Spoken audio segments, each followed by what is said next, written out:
panel interview reminder na dapat ay tandaan mo at hindi mo makalimutan dahil kapag hindi mo to nasunod, maaaring ikaw ay maslash pagtapos ng iyong final interview. Number 1, huwag magbabanggit ng kahit na sinong backer. Kung meron ka man, huwag mong banggitin dahil ayaw nila ng ganong sistema.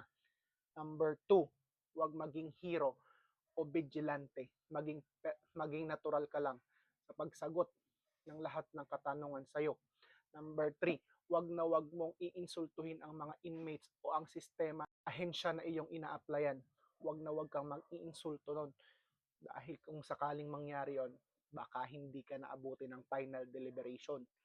Ito ang mga dapat mong gawin during the final interview. Magkaroon ng calm voice, direct answer, dire-diretso, direkta ang sagot, huwag yung pasikot-sikot, paikot-ikot pa, sagutin mo ng direkta ang tanong. And of course, ang officer mindset, huwag mawawala sa'yo.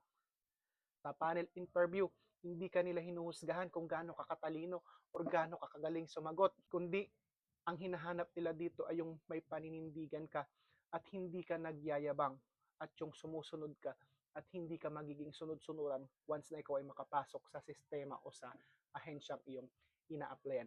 Tandaan mo yan, huwag kang kupal.